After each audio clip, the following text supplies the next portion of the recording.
पहला एजेंडा कृषि विभागीय आशुलिपिक संवर्ग नियमावली के अंतर्गत 218 नए पदों का सृजन और पूर्व के कुछ पदों का प्रत्यर्पण। इसके बाद के 4 एजेंडा कृषि विभाग की योजनाओं की स्वीकृति है। पहली थी तिलहनी फसलों को बढ़ावा देने हेतु राष्ट्रीय खाद्य तेल तिलहन मिशन अंतर्गत 25 करोड़ 85 लाख 3,100 रुपये की योजना की स्वीकृति। दूसरा है खाद्य एवं पोषण सुरक्षा अंतर्गत दलहन योजना के तहत रबी मौसम में मसूर फसल को बढ़ावा देने हेतु मसूर उत्पादन कार्यक्रम के लिए 95 करोड़ 85 लाख 6,600 रुपये की निकासी एवं व्यय की स्वीकृति। पांचवा एजेंडा था प्रधानमंत्री राष्ट्रीय कृषि विकास योजना अंतर्गत गेहूं बीज विस्थापन दर में वृद्धि के लिए 36 करोड़ रुपये की योजना की स्वीकृति। छठा मुद्दा था कृषि विभाग का केंद्र प्रायोजित रेनफेड एरिया डेवलपमेंट योजना हेतु वित्तीय वर्ष 25-26 के लिए 34 करोड़ 46 लाख रुपये की योजना की स्वीकृति।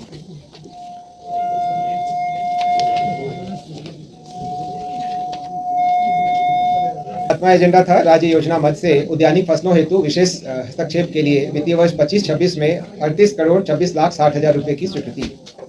आठवां एजेंडा खान एवं भूतत्व विभाग का था, जो कि खान एवं भूतत्व विभाग में पीएमयू की स्थापना के लिए national institute for smart government की सेवा नामांकन के आधार पर लिए जाने की स्वीकृति के संबंध में था। नवा एजेंडा जल संसाधन विभाग का था, जिसके अंतर्गत सिंचाई प्रमंडल बीजी खोरवा अंतर्गत बांका जिला में शंभूगंज प्रखंड के सिलौटा ग्राम के पास बदुआ नदी पर सिंचाई योजना के निर्माण की स्वीकृति दी गई। इसकी प्राकलित राशि 81 करोड़ 53 लाख 95 हजार रुपये है। अगला एजेंडा ग्रामीण विकास विभाग का था, जिसमें राष्ट्रीय ग्रामीण विकास एवं पंचायती राज संस्थान NIRDNPR में आर्टिफिशियल इंटेलिजेंस का एक सेंटर ऑफ एक्सेलेंस की स्थापना की जा रही है। इसमें बिहार राज्य द्वारा 5 करोड़ रुपए की स्वीकृति दी गई। नगर विकास एवं आवास विभाग का 11वां एजेंडा था, जिसमें गृह विभाग के अंतर्गत STF का एक भवन लोदीपुर में प्रस्तावित है। उसके लिए फर्स्ट क्षेत्र अनुपात FAR फ्लोर एरिया रेशियो को 1.5 से बढ़ाकर 2.21 करने की स्वीकृति दी गई। 12वें नंबर पर नगर विकास एवं आवास विभाग का वैसा ही प्रस्ताव था, जिसमें कला संस्कृति एवं युवा विभाग के प्रस्तावित पुरातत्व भवन के निर्माण हेतु FAR को 1.5 से बढ़ाकर 2.5 करने की स्वीकृति दी गई। अगला 13वां एजेंडा भी नगर विकास एवं आवास विभाग का था और बिहार भवन उपविधि 2014 की उपविधि 21 में संशोधन की स्वीकृति दी गई। 14वां एजेंडा नगर विकास एवं आवास विभाग का था, जिसमें नमामि गंगे कार्यक्रम के अंतर्गत सृजित बिहार राज्य गंगा नदी संरक्षण कार्यक्रम प्रबंधन सोसाइटी के 32 पदों को प्रत्यर्पित करते हुए प्रोफेशनल्स की सेवा निविदा के माध्यम से कंसल्टेंसी एजेंसी से प्राप्त करने की स्वीकृति दी गई। 15वां एजेंडा नगर विकास एवं आवास विभाग का था, जिसके अंतर्गत अटल नवीकरण एवं शहरी परिवर्तन मिशन अंतर्गत पूर्णिया जलापूर्ति परियोजना हेतु 284 करोड़ 78 लाख 94 हजार 479 रुपये की स्वीकृति दी गई। इसी योजना के अंतर्गत अगले एजेंडा में डेहरी डालमिया नगर जलापूर्ति परियोजना हेतु 33 करोड़ 30 लाख 42 हजार 76 रुपये की स्वीकृति दी गई। इसी अटल नवीकरण और शहरी परिवर्तन योजना अंतर्गत मोतिहारी जलापूर्ति परियोजना हेतु 187 करोड़ 13 लाख 18 हजार 596 रुपये की स्वीकृति दी गई। 18वें एजेंडा के रूप में पुनः इसी योजना अंतर्गत बोधगया सीवरेज नेटवर्क और STP निर्माण परियोजना हेतु 121 करोड़ 87 लाख 73 हजार 34 रुपये की स्वीकृति दी गई।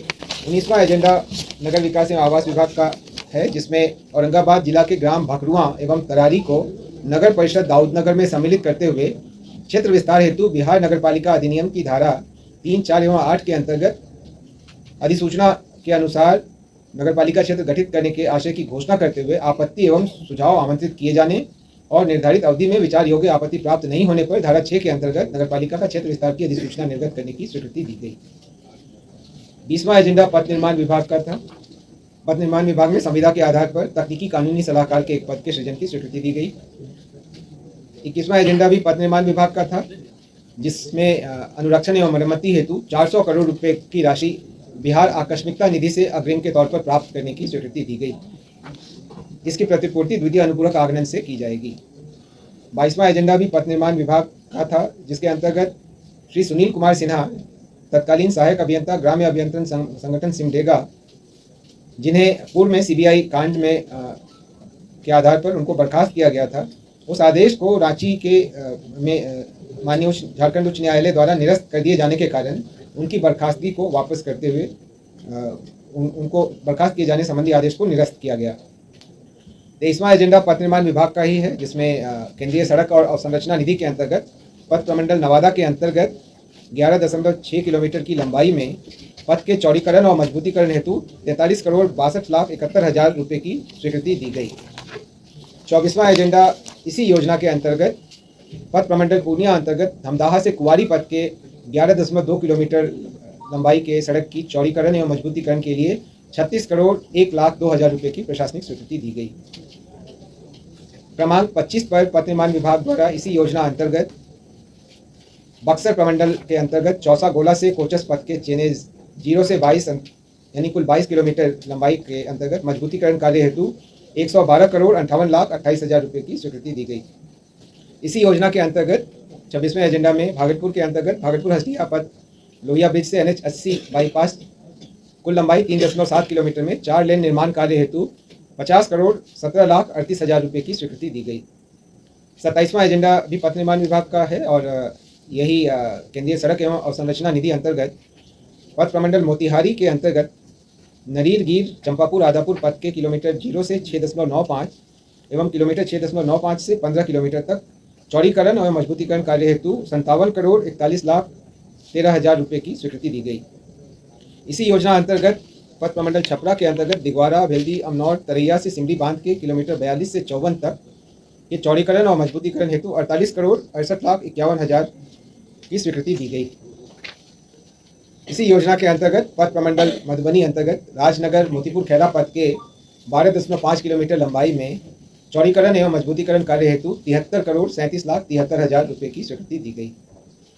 पथ निर्माण विभाग के अंतर्गत ही इसी योजना के अंतर्गत पथ प्रमंडल अररिया में जयनगर से घुरना वाया नरपतगंज कुल लंबाई 35.77 किलोमीटर में चौड़ीकरण और मजबूतीकरण हेतु 139,07,54,270 रुपये की स्वीकृति दी गई। योजनाएं भी इसी पथ निर्माण विभाग की इन्हीं योजनाओं के अंतर्गत है, जिसमें भागलपुर अगलपुर कोतवाली पेव्ड शोल्डर चेनेज 0 से 17.75 सहित 2 लेन पथ का चौड़ीकरण एवं मजबूतीकरण हेतु 114,02,40,000 की स्वीकृति दी गई तथा अगली योजना में केंद्रीय सड़क एवं अवसंरचना निधि अंतर्गत पथ प्रमंडल ढाका के अंतर्गत गांधी चौक से लौखान पथ के 12 किलोमीटर लंबाई में चौड़ीकरण एवं मजबूतीकरण कार्य हेतु 52,60,95,000 रुपये की स्वीकृति दी गई। अगला एजेंडा पर्यटन विभाग का था, जिसमें क्रमांक 33 पर पटना में बांकीपुर बस स्टैंड परिसर की भूमि पर जन निजी भागीदारी PPP के माध्यम से 5 सितारा होटल के निर्माण हेतु आधारभूत संरचना विकास प्राधिकार द्वारा अनुमोदित रियायती इकरारनामा दस्तावेज के आधार पर सफल निविदाकर्ता को लेटर ऑफ अवार्ड निर्गत करने की स्वीकृति दी गई। क्या किस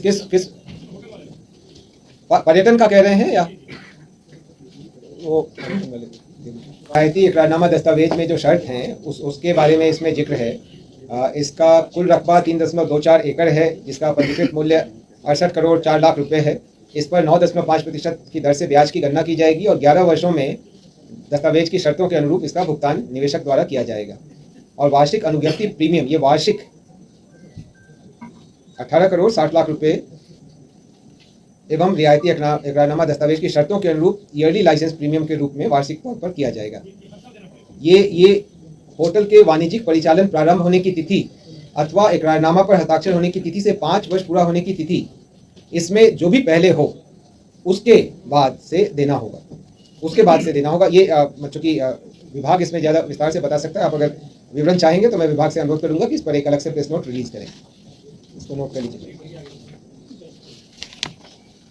पर्यटन विभाग ने ही अगला एजेंडा प्रस्तुत किया था, जिसमें काशी विश्वनाथ कॉरिडोर वाराणसी की तर्ज पर विष्णुपद मंदिर गयाजी क्षेत्र के समग्र विकास हेतु प्रिंसिपल कंसल्टेंट के रूप में HPC design planning and management private limited Ahmedabad का नामांकन के आधार पर चयन करने की स्वीकृति दी गई। अगला एजेंडा पंचायती राज विभाग का था, जिसमें पंचायत उप निर्वाचन के 25 मई 2009/7/2025 को मतदान केंद्रों पर वेब कास्टिंग स्ट्रीमिंग और फेशियल रिकॉग्निशन प्रणाली का उपयोग किया गया था। इसकी घटनोत्तर स्वीकृति दी गई। इस पर 1,88,69,530 रुपये खर्च हुए थे। अगला एजेंडा बिहार उत्पाद मद्य निषेध उत्पाद एवं निबंधन विभाग का था, जिसमें बिहार उत्पाद रसायन परीक्षक संवर्ग में प्रोन्नति के 3 और मुख्य उत्पादन रसायन परीक्षक का 1। इस प्रकार कुल 4 पदों के सृजन की स्वीकृति दी गई। क्रमांक 37 पर समाज कल्याण विभाग की योजना थी, जिसमें केंद्र प्रायोजित मिशन शक्ति योजना के अंतर्गत समाहित करते हुए अल्पावास गृह को 20,20,82,000 रुपये के वार्षिक व्यय पर संचालन की स्वीकृति दी गई। पेंशन योजना के पेंशनधारियों का आधार आधारित जीवन प्रमाणीकरण हेतु नामांकन के आधार पर common service centre e governance services India limited के नामांकन के आधार पर चयन की स्वीकृति अगले एजेंडा में दी गई। 39वां एजेंडा स्वास्थ्य विभाग का था, जिसमें राज्य के शहरी क्षेत्रों में टीकाकरण अभियान के लिए आउटरीच सेशंस और आदर्श प्रतिरक्षण केंद्रों पर कार्य करने वाले कर्मियों के लिए 11,500 पर से बढ़ाकर उनका मानदेय 15,000 किए जाने तथा 5% वार्षिक मानदेय वृद्धि का लाभ दिए जाने की स्वीकृति दी गई। स्वास्थ्य विभाग के अगले एजेंडा में अखिल भारतीय सेवा के सेवानिवृत्त पदाधिकारियों के संबंध में पूर्व में निर्गत संकल्प में कुछ संशोधन किए गए। स्वास्थ्य विभाग द्वारा 41वां एजेंडा था, जिसमें राज्य के चिकित्सा महाविद्यालयों में पीजी डिप्लोमा उत्तीर्ण चिकित्सकों को राज्य में 3 वर्षों की अनिवार्य सेवा प्रदान करने हेतु लागू बंद पत्र जो बॉन्ड की व्यवस्था है उसमें संशोधन किया गया। इसमें संशोधन निम्न किए गए हैं। पहला तो बॉन्ड की अवधि को 3 वर्ष से घटा करके 2 वर्ष कर दिया गया। दूसरा है कि अगर अनिवार्य बॉन्ड की जो सेवा है वो नहीं करते हैं तो उनको उनके कार्य के एवज में जो भुगतान की गई राशि है उसकी वसूली नहीं की जाएगी, लेकिन बॉन्ड की जो राशि है उसकी वसूली नियमानुसार की जाएगी। अनधिकृत अवधि किसी कारण से मान लीजिए वो अनुपस्थित हो जाते हैं तो 2 बार बॉन्ड अवधि के विस्तार का अवसर प्रदान किया जाएगा। पहले इसका प्रावधान नहीं था। बॉन्ड अवधि की गणना विभाग में योगदान की तिथि से की जाएगी। पहले इस पर क्लैरिटी नहीं थी। कई बार विभाग में योगदान देने से पदस्थापन के बीच थोड़ा फासला हो जाता है। इसी तरीके से और भी इसमें कई प्रावधान किए गए हैं। और इसमें एक और महत्वपूर्ण बिंदु जो है वो ये है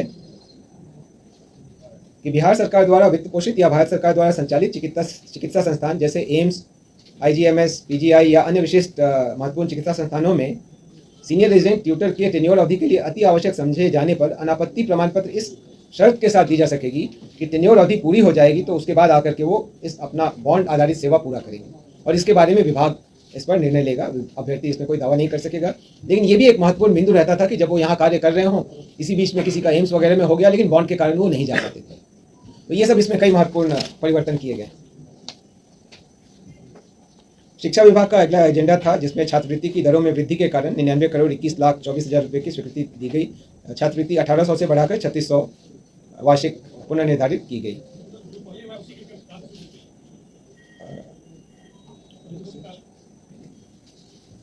जो भी मैंने आपको बताया ये 9वीं और 10वीं के सामान्य कोटि के छात्र छात्रा के लिए था। अगला जो है एजेंडा वो कक्षा 1 से 8 तक के छात्र छात्राओं के लिए है और कक्षा 1 से 4 तक के लिए 600 से बढ़ा के 1200 और 5 से 8 तक 1200 से बढ़ा के 2400 और 5 से 6 तक और 7 से 8 तक 1800 को बढ़ा के 3600 किया गया, जिस पर 300 करोड़ रुपए की अतिरिक्त व्यय की स्वीकृति दी गई। राजस्व एवं भूमि सुधार विभाग का अगला एजेंडा था, जिसमें बिहार विशेष सशस्त्र पुलिस 17 बोधगया की अधिष्ठापन हेतु भूमि के हस्तांतरण गृह विभाग को हस्तांतरण की स्वीकृति दी गई। भूमि का रकबा 40 एकड़ ये बोधगया में गया जिला अंतर्गत अंचल डोभी के अंतर्गत। राजस्व एवं भूमि सुधार विभाग का ही अगला एजेंडा था, जिसमें कैमूर जिला अंतर्गत राजकीय चिकित्सा महाविद्यालय के निर्माण हेतु कृषि विभाग की भूमि देने की स्वीकृति दी गई और उतनी ही समतुल्य भूमि कृषि विभाग को हस्तांतरित करने की स्वीकृति दी गई। विभाग का ही अगला एजेंडा था, जिसमें पटना मेट्रो रेल परियोजना के लिए 1.23 एकड़ असर्वेक्षित भूमि की स्वीकृति दी गई। 47वां एजेंडा भी दुजरा सदर अंचल मौजा दुजरा। राजस्व एवं भूमि सुधार विभाग का ही अगला एजेंडा था, जिसमें नालंदा जिला अंतर्गत भवन निर्माण विभाग के स्वामित्व की भूमि जो जिसका कुल रकबा 10 एकड़ है उसको पर्यटन विभाग को हस्तांतरित करने की स्वीकृति दी गई। उद्देश्य है कि वहां पर 5 सितारा भवन होटल का निर्माण कराया जाएगा। 48वां एजेंडा भी राजस्व एवं भूमि सुधार विभाग का था, जिसमें सारण जिला के अंतर्गत 17.5 एकड़ गैर मजरूआ मालिकान प्रतिकदीम भूमि खेल अवसंरचना निर्माण हेतु खेल विभाग को निःशुल्क हस्तांतरण की स्वीकृति दी गई। ये मौजा फुलवरिया था। सिवान अंतर्गत महाराजगंज अंचल के अंतर्गत केंद्रीय विद्यालय के निर्माण हेतु मानव संसाधन विकास मंत्रालय भारत सरकार को 1 रुपये के टोकन मूल्य पर 30 वर्षों के लिए लीज नवीकरण विकल्प के साथ निःशुल्क बंदोबस्ती की स्वीकृति दी गई। अब वहाँ सेंट्रल स्कूल का बिल्डिंग बनेगा। पर्यावरण एवं वन जलवायु परिवर्तन विभाग का अगला मुद्दा था, जिसमें बिहार वानिकी महाविद्यालय और शोध संस्थान मुंगेर के स्थायी स्थापना हेतु पूर्व से सृजित 204 पदों में से 145 पदों को प्रत्यर्पित किया गया तथा 26 अतिरिक्त पदों के सृजन की स्वीकृति दी गई। अगले 4 एजेंडा भी पर्यावरण, वन एवं जलवायु परिवर्तन विभाग के ही हैं, जिसमें विभाग अंतर्गत 1491 अतिरिक्त पदों के सृजन की स्वीकृति दी गई। राष्ट्रीय डॉल्फिन शोध केंद्र के सुचारू संचालन हेतु 45 पदों के सृजन की स्वीकृति दी गई। संजय गांधी जैविक उद्यान के लिए 172 अतिरिक्त पदों के सृजन की स्वीकृति दी गई। अगला एजेंडा भी इसी विभाग का है, जिसमें बिहार राज्य के अंतर्गत वन प्रमंडलों के पुनर्गठन के साथ साथ 9 नए वन प्रमंडल का सृजन और उसके लिए विभिन्न कोटि के 927 पदों के सृजन की स्वीकृति दी गई। अगला एजेंडा भी पर्यावरण, वन एवं जलवायु परिवर्तन विभाग का है, जिसमें सचिवालय एवं संलग्न कार्यालयों के सुदृढ़ीकरण हेतु 78 अतिरिक्त पदों के सृजन की स्वीकृति दी गई। पर्यावरण, वन एवं जलवायु परिवर्तन विभाग का ही अगला एजेंडा है, जिसमें बिहार कास्ट आधारित उद्योग स्थापना एवं विनियमन अधिनियम को कार्यान्वित करने हेतु बिहार कास्ट आधारित उद्योग स्थापना एवं विनियमन नियमावली 2025 की स्वीकृति दी गई। कृषि विभाग द्वारा लखीसराय में कृषि उत्पादन बाजार समिति लखीसराय के बाजार प्रांगण के आधुनिकीकरण एवं विकास हेतु 41 करोड़ 71 लाख 3,000 रुपये की लागत पर स्वीकृति दी गई। तत्काल वर्तमान वर्ष में इस पर 10 करोड़ रुपये की निकासी एवं व्यय की स्वीकृति दी गई। पर्यटन विभाग का अगला एजेंडा था, जिसमें बेगूसराय जिला अंतर्गत सिमरिया धाम के फेज 1 के तहत बृहद एवं समग्र विकास करने हेतु 64 करोड़ 77 लाख 4,000 रुपये की योजना की प्रशासनिक स्वीकृति दी गई। अगला एजेंडा पथ निर्माण विभाग का है, जिसमें पथ प्रमंडल मुंगेर अंतर्गत लखनपुर पानी टंकी से सरौन, मकवा, नौटोलिया, मुजफ्फरगंज होते हुए पथ के चौड़ीकरण और मजबूतीकरण हेतु 58 करोड़ 1 लाख रुपये की अनुमानित लागत पर स्वीकृति दी गई। इसमें इलेक्ट्रिक यूटिलिटी शिफ्टिंग का कार्य भी सम्मिलित है। विभाग का है, सिंचाई प्रमंडल वीरपुर अंतर्गत पूर्वी कोशी नहर प्रणाली के पुनर्स्थापन कार्य के लिए 52 करोड़ 35 लाख 59,000 की प्रशासनिक व्यय की स्वीकृति दी गई। अगला एजेंडा योजना एवं विकास विभाग का है, जिसके अंतर्गत राज्य सरकार के 7 निश्चय कार्यक्रम अंतर्गत पूर्व से संचालित मुख्यमंत्री निश्चय स्वयं सहायता भत्ता योजना में संशोधन की स्वीकृति दी गई। समाज कल्याण विभाग का अगला एजेंडा था, जिसमें मुख्यमंत्री दिव्यांगजन सशक्तिकरण छत्र योजना संबल के अंतर्गत आंशिक संशोधन किया गया है। इसके लिए 8 करोड़ 11 लाख 57,170 रुपये के अतिरिक्त व्यय की स्वीकृति दी गई। अगला एजेंडा विधि विभाग का है, जिसमें बिहार राज्य के अधिवक्ताओं के कल्याण हेतु समग्र नीति की स्वीकृति दी गई। इस नीति के तहत जो मुख्य बिंदु है 63 नंबर, जो मुख्य बिंदु है वो ये है कि राज्य के अधिवक्ताओं को 1 जनवरी 24 को या उसके पश्चात नामांकित सभी अधिवक्ताओं को 3 वर्ष तक 5,000 रुपये प्रति माह की दर से स्टाइपेंड देने का प्रावधान किया गया है। अन्य भी इसमें प्रावधान किए गए हैं, जिसका विवरण आपके बाद में हम सर्कुलेट करेंगे। वित्त विभाग द्वारा एमएससीपी योजना 2010 को निरसित करते हुए रूपांतरित सुनिश्चित वृत्ति उन्नयन योजना नियमावली 2025 लागू की गई है, जो कि 1/1/2009 के प्रभाव से लागू की गई है। गृह विभाग द्वारा अगला एजेंडा था, जिसमें केंद्र सरकार की असंप योजना है, पुलिस आधुनिकीकरण के लिए योजना है। इस पर कुल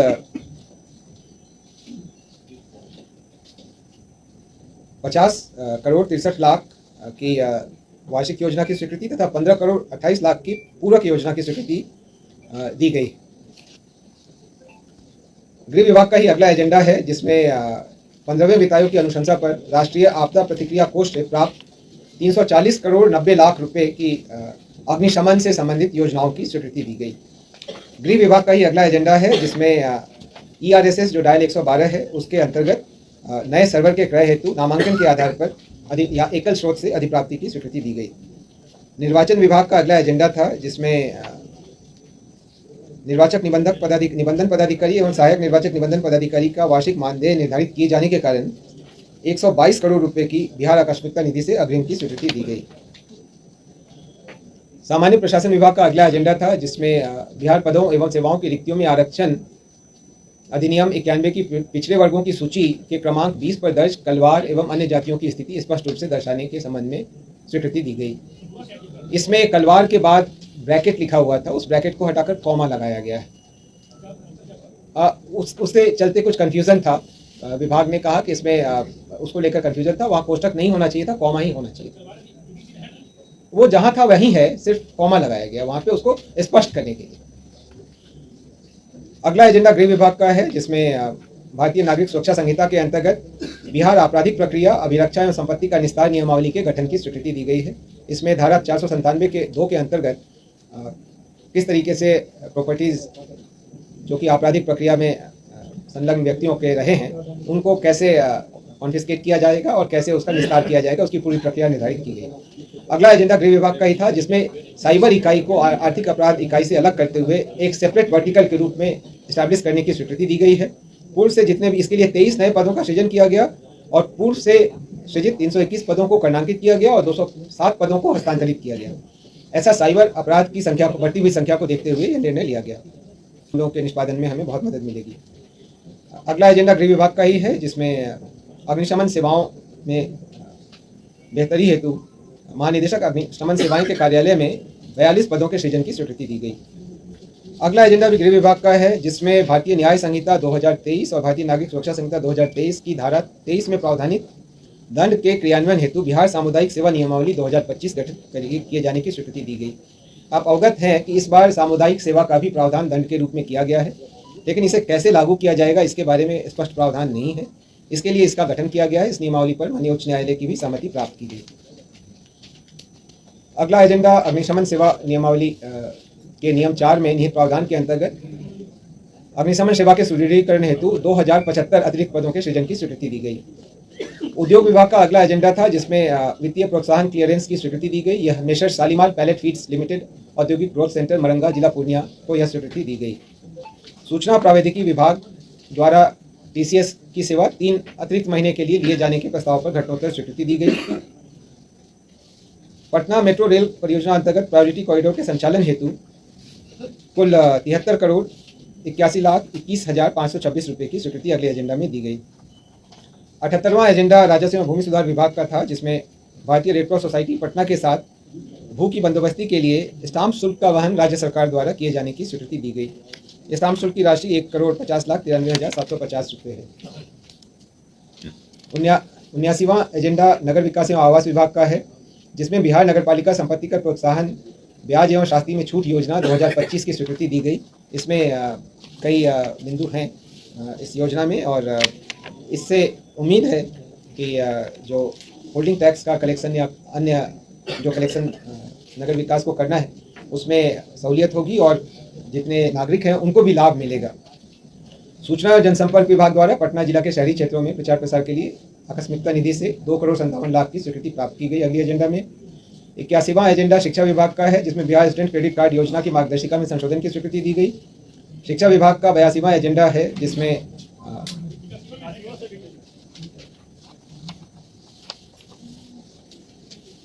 योजना में जो परिवर्तन किया गया है उसमें महिला, दिव्यांग और ट्रांसजेंडर आवेदकों को 1% सरल ब्याज की दर पर ऋण की राशि उपलब्ध कराई जा रही है।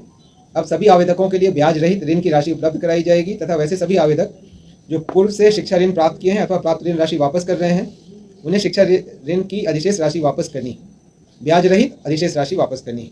इसके अनुरूप संशोधन किया जाएगा और मोरेटोरियम की अवधि पहले 60 मासिक किस्तों में था, अब उसको बढ़ाकर 84 मासिक किस्तों में किया जा रहा है 2 लाख रुपए तक के लिए, और 2 लाख से अधिक है उसमें 84 से बढ़ाकर 120 मासिक किस्तों को किया जा रहा है। और अगर आवेदक की मृत्यु अगर इस दौरान हो जाती है तो जो भी राशि उस समय तक उनके द्वारा जमा नहीं है, जो अधिशेष राशि है, उसको माफ़ कर दिया जाएगा। ये इसमें मूल परिवर्तन किए गए, उसको नहीं, जो बची हुई राशि उसको। शिक्षा विभाग द्वारा महादलित विकास मिशन के अंतर्गत मानदेय की राशि और प्रतिवर्ष शिक्षण सामग्री मद में दी जा रही राशि को बढ़ाया गया है। 3,405 से बढ़ाकर 12,000 किया गया है और एक स्मार्टफोन हेतु 10,000 रुपये की स्वीकृति दी गई। शिक्षा विभाग द्वारा ही संविदा के आधार पर सेवानिवृत्त लिपिक के 40 पद और कंप्यूटर ऑपरेटर के 40 पद के सृजन की स्वीकृति अगले एजेंडा में प्राप्त की गई। 84वां एजेंडा स्वास्थ्य विभाग का था, जिसमें ममता एवं आशा फैसिलिटेटर के दरों में जो वृद्धि की गई थी उसको 1/7/2025 से प्रभावी किया गया है। नगर विकास एवं आवास विभाग का अगला एजेंडा था, जिसमें पटना, भागलपुर, मुजफ्फरपुर एवं Bihar Sharif smart city limited को परियोजनाओं के संचालन हेतु राज्य सरकार के उपक्रम के रूप में कार्य करने की स्वीकृति दी गई। ये नहीं थे, लेकिन अब जब वह योजना समाप्त हो गई है तो इनको राज्य सरकार के ही उपक्रम मानते हुए तदनुरूप कार्य कराने की स्वीकृति दी गई। अगले एजेंडा में मद्य निषेध उत्पाद एवं निबंधन विभाग द्वारा श्री प्रशांत कुमार तत्कालीन सहायक निबंधन महानिरीक्षक को बर्खास्तगी का दंड अधिरोपित किए जाने की स्वीकृति दी गई। अगला एजेंडा नगर विकास एवं आवास विभाग का है, जिसमें राज्य में औद्योगिक वाणिज्यिक ग्रीन बिल्डिंग की गतिविधि को प्रोत्साहन देने के लिए विशेष सहायता योजना एवं अनुपालन प्रक्रिया में कमी और विनियमन में ढील के संदर्भ में बिहार भवन उपविधि 2014 में संशोधन की स्वीकृति दी गई। अगला एजेंडा है जहां पर डायल 112 के तहत जो गृह विभाग का, जिसमें आर्मी वेलफेयर प्लेसमेंट ऑर्गेनाइजेशन से ड्राइवर की सेवा ली गई, उनका मानदेय बढ़ाकर 30,000 करने की स्वीकृति दी गई। गृह विभाग का ही अगला एजेंडा था, जिसमें बिहार पूर्व सैन्य पदाधिकारी सेवा नियमावली 2025 के गठन की स्वीकृति दी गई। अगला एजेंडा सामान्य प्रशासन विभाग का था, जिसमें Bihar civil court, court manager चयन, नियुक्ति एवं अन्य सेवा शर्त नियमावली 2025 की स्वीकृति दी गई। अगला एजेंडा भी सामान्य प्रशासन विभाग का है, जिसमें बिहार उच्च न्याय सेवा संशोधन नियमावली 2025 की स्वीकृति दी गई। अगला एजेंडा भी सामान्य प्रशासन विभाग का है, जिसमें बिहार सिविल सेवा न्यायिक शाखा प्रशिक्षण एवं विभागीय परीक्षा संशोधन नियमावली 2025 की स्वीकृति दी गई। अगले एजेंडा में निबंधक कोर्ट एवं केस मैनेजमेंट, उप निबंधक कोर्ट एवं केस मैनेजमेंट और सहायक निबंधक कोर्ट एवं केस मैनेजमेंट कुल 3 पदों के सृजन की स्वीकृति दी गई। सामान्य प्रशासन विभाग का ही अगला एजेंडा था, जिसमें बिहार असैनिक सेवा न्याय शाखा भर्ती संशोधन नियमावली 2025 की स्वीकृति दी गई। बिहार सचिवालय सेवा के विभिन्न ग्रेड के पदों का पुनर्गठन करने के संबंध में अगला एजेंडा था, जिस पर स्वीकृति दी गई। 95 मिल गया होगा, अभी डिस्ट्रीब्यूट हो रहा होगा, अभी मिल जाएगा, मैं बोल देता हूँ, अभी डिस्ट्रीब्यूट आपको करवा दे रहे हैं। ऊर्जा विभाग का अगला एजेंडा था, जिसमें पटना के करबगहिया क्षेत्र में अवस्थित निष्क्रिय विद्युत ताप ऊर्जा शक्ति घर को पर्यटन, शैक्षणिक शोध एवं विरासत संरक्षण के उद्देश्य से ऊर्जा संग्रहालय के रूप में विकसित करने की सैद्धांतिक स्वीकृति दी गई। ये आप लोगों ने भी देखा होगा। अनुसूचित जाति और जनजाति कल्याण विभाग का अगला एजेंडा था, जिसमें प्रत्येक विकास मित्र को टैबलेट क्रय करने के लिए 25,000 की दर से और परिवहन भत्ता और स्टेशनरी भत्ता में वृद्धि हेतु कुल 47 करोड़ 12,16,000 रुपये की प्रशासनिक स्वीकृति दी गई। पर्यटन विभाग का अगला एजेंडा था, जिसमें मोकामा शहर में, पटना जिला के मोकामा शहर में सांस्कृतिक, धार्मिक एवं पर्यटकीय सुविधाएं विकसित करने हेतु पथ निर्माण विभाग की 10.11 एकड़ भूमि पर्यटन विभाग को निःशुल्क हस्तांतरण की स्वीकृति दी गई। अगला एजेंडा मंत्रिमंडल सचिवालय विभाग का था, जिसमें मोतिहारी, छपरा एवं भागलपुर हवाई अड्डे का pre feasibility study airport authority of India से कराने के बारे में नामांकन के आधार पर 1,21,58,000 की स्वीकृति दी गई। अगला एजेंडा भी मंत्रिमंडल सचिवालय विभाग का है, जिसमें भागलपुर जिला के सुल्तानगंज अंचल अंतर्गत ग्रीनफील्ड हवाई अड्डा के निर्माण हेतु 931 एकड़ भूमि अर्जित किए जाने हेतु अनुमानित मुआवजा राशि 472 करोड़ 72 लाख रुपए की प्रशासनिक स्वीकृति दी गई। में मंत्रिमंडल सचिवालय विभाग वायुयान संगठन निदेशालय का ही एजेंडा है, जिसमें राज्य में एयरो स्पोर्ट्स तथा उड्डयन प्रशिक्षण संस्थानों के प्रोत्साहन हेतु एयरो क्लब ऑफ इंडिया नई दिल्ली और राज्य सरकार के बीच समझौता ज्ञापन हस्ताक्षर करने की स्वीकृति दी गई। अगला एजेंडा भी वायुयान संगठन निदेशालय मंत्रिमंडल सचिवालय विभाग का ही है, जिसमें सहरसा जिला अंतर्गत हवाई अड्डा के रनवे विस्तार हेतु अतिरिक्त 12.08891 एकड़ अर्जित करने हेतु 147 करोड़ 76,56,180 रुपये की प्रशासनिक स्वीकृति दी गई। अगला एजेंडा भी मंत्रिमंडल सचिवालय विभाग का ही है, जिसमें खेलगांव नई दिल्ली स्थित MTNL की परिसंपत्तियों के क्रय हेतु 68 करोड़ 43 लाख रुपये और अन्य व्यय कुल 75 करोड़ 27 लाख रुपये के व्यय की प्रशासनिक स्वीकृति दी गई। स्वास्थ्य विभाग का अगला एजेंडा था, जिसमें 100 वर्धमान आयुर्विज्ञान संस्थान, संपत्ति भगवान महावीर आयुर्विज्ञान संस्थान पावापुरी नालंदा के निर्माण योजना में बिहार राज्य पुल निर्माण निगम लिमिटेड से प्राप्त अनुरोध और आर्बिट्रेशन अवार्ड के लाइट में 150 करोड़ रुपए यानी 1,50 करोड़ रुपए की बिहार आकस्मिकता निधि से स्वीकृति दी गई। आपदा प्रबंधन विभाग का अगला एजेंडा था, जिसमें राज्य आपदा मोचन बल SDRF में फॉलोअर श्रेणी के पूर्व से स्वीकृत पदों के अतिरिक्त 73 अतिरिक्त पदों के सृजन की स्वीकृति दी गई।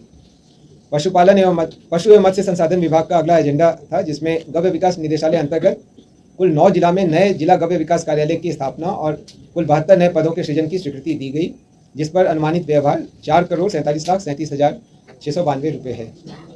पंचायती राज विभाग का अगला एजेंडा था, अगले वर्ष होने वाले आम निर्वाचन, पंचायत आम निर्वाचन 2026 में EVM मशीन हेतु ECIL को नामांकन के आधार पर 208 करोड़ 27,05,000 रुपये की राशि की स्वीकृति दी गई।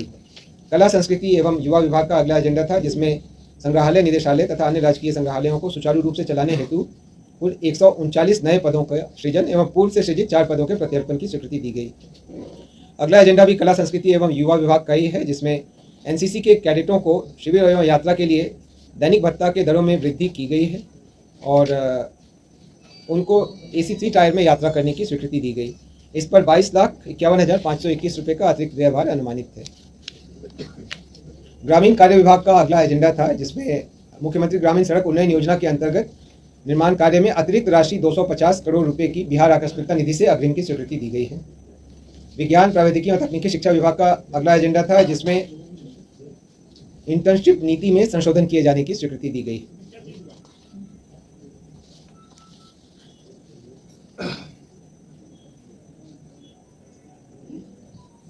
पहले से इंटर्नशिप नीति में 7वें सेमेस्टर में 8 सप्ताह की इंटर्नशिप अवधि निर्धारित थी, उसको घटाकर 4 से 6 सप्ताह किया गया है। ये AICTE की इंटर्नशिप पॉलिसी के अनुरूप इसको कर दिया गया है। खाद्य एवं उपभोक्ता संरक्षण विभाग का अगला एजेंडा था, जिसमें बिहार राज्य खाद्य एवं असैनिक आपूर्ति निगम को अब अगले वर्ष 25-26 में खरीफ विपणन के लिए 9600 करोड़ रुपए की राशि विभिन्न वित्तीय संस्थानों से लेने के लिए राजकीय गारंटी प्रदान करने की स्वीकृति दी गई। परिवहन विभाग का अगला एजेंडा था, जिसमें महत्वपूर्ण पर्वों में 3 माह तक बसों के परिचालन हेतु निजी बस ऑपरेटर्स को सब्सिडी प्रदान करने की स्वीकृति दी गई। इसके लिए इस वर्ष 37,45,42,000 रुपये का व्यय बिहार आकस्मिकता निधि से अग्रिम प्राप्त कर किए जाना। कृषि विभाग का अगला एजेंडा था, जिसमें जलवायु अनुकूल कृषि कार्यक्रम हेतु 31 करोड़ 25 लाख की स्वीकृति दी गई। और इसी तरीके से केंद्र प्रायोजित PM-RKVY के अंतर्गत एग्रीकल्चर मैकेनाइजेशन योजना के कार्यान्वयन हेतु 153 करोड़ 64 लाख रुपए की स्वीकृति दी गई।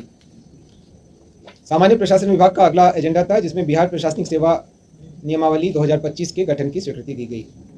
अगला एजेंडा गृह विभाग का है, जिसमें बिहार राज्य के विधि विज्ञान प्रयोगशाला तथा क्षेत्रीय विधि विज्ञान प्रयोगशालाओं के लिए सहायक निदेशक तथा वरीय वैज्ञानिक की सेवा अस्थायी रूप से संविदा के आधार पर प्राप्त करने की स्वीकृति दी गई। अगला एजेंडा था, जिसमें लोदीपुर पटना में विशेष कार्य बल के मुख्यालय भवन निर्माण हेतु कुल 63 करोड़ 11 लाख रुपए की योजना की स्वीकृति दी गई।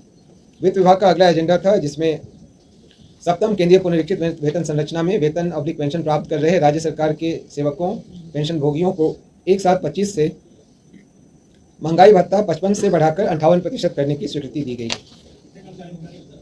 क्या संख्या दिया है क्या? संख्या तो अभी मेरे पास नहीं है, देखूंगी अनुलग्नक में।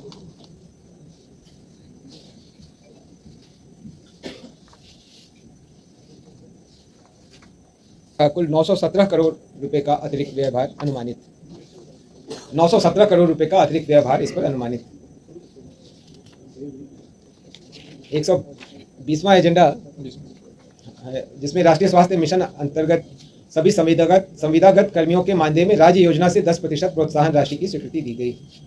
निर्वाचन विभाग का अगला एजेंडा था, जिसमें मुख्य निर्वाचन पदाधिकारी बिहार के कार्यालय में कंट्रोल कमांड सेंटर के निर्माण हेतु 9 करोड़ 15 लाख रुपए की स्वीकृति दी गई। मंत्रिमंडल सचिवालय विभाग का अगला एजेंडा था, जिसमें स्टेट हैंगर में एक्सरे बैगेज इंस्पेक्शन सिस्टम की स्थापना के लिए भारतीय विमानपत्तन प्राधिकरण पटना को नामांकन के आधार पर 1,75,313 रुपये की स्वीकृति दी गई। अगला एजेंडा सामान्य प्रशासन विभाग का था, जिसमें बिहार सचिवालय आशुलिक लिपिक सेवा के विभिन्न ग्रेड के पदों के पुनर्गठन एवं वरीय प्रधान सचिव के पद के सृजन की स्वीकृति दी गई। 124वां एजेंडा भी सामान्य प्रशासन विभाग का है, जिसमें सेवानिवृत्त सरकारी सेवकों को अस्थायी स्थानापन्न कार्यकारी व्यवस्था नियमावली 2023 के अधीन अनुमान्य उच्चतर पदों के वेतनमान का वैचारिक लाभ में अनुमान्य किए जाने की स्वीकृति दी गई। भवन निर्माण विभाग का अगला एजेंडा था, जिसमें आम चुनावों के दौरान माननीय प्रधानमंत्री की सुरक्षा से संबंधित भारत निर्वाचन आयोग के निर्देशानुसार और ब्लू बुक के प्रावधानों के आधार पर सुरक्षा संबंधी तैयारी करने के लिए संवेदकों को सूचीबद्ध कर अथवा स्थानीय प्रचार प्रसार के माध्यम से कार्य कराए जाने की स्वीकृति दी गई। अगली एजेंडा पथ निर्माण विभाग का था, जिसमें हाइब्रिड एन्युटी मॉडल परियोजनाओं के लिए MORTH सड़क परिवहन एवं राजमार्ग मंत्रालय भारत सरकार ने जो मॉडल कंसेशन एग्रीमेंट बनाया है, उसके आधार पर विभाग द्वारा तैयार प्रारूप मॉडल बिडिंग डॉक्यूमेंट की स्वीकृति दी गई और इसके विशेष शर्तों को जोड़ने के लिए विभाग को अधिकृत किया गया। सामान्य प्रशासन विभाग का अगला एजेंडा था 127वां, जिसमें बिहार सचिवालय आशुलिपिक सेवा संशोधन नियमावली 2025 के गठन की स्वीकृति दी गई। जल संसाधन विभाग के अगले 2 एजेंडा थे 128 और 129, जिसमें PPIN के माध्यम से सारण एवं मुजफ्फरपुर जिला अंतर्गत कमांड एरिया डेवलपमेंट के कार्य की स्वीकृति दी गई। सारण में 50 करोड़ 40 लाख और मुजफ्फरपुर में 56 करोड़ 25 लाख रुपए की स्वीकृति दी गई। जो आपको नहीं मिला है वो मैंने अभी निर्देश दिया है, आपको अभी विस्तृत 1/7/2025 के प्रभाव से केंद्र सरकार ने बढ़ाकर 55 से बढ़ाकर 58 किया है। उसी के अनुरूप राज्य सरकार भी एक साथ 25 के प्रभाव से 55 से बढ़ाकर 58% कर रही है। इस पर कुल 917 करोड़ 78 लाख रुपए का अतिरिक्त व्यय भार अनुमानित है।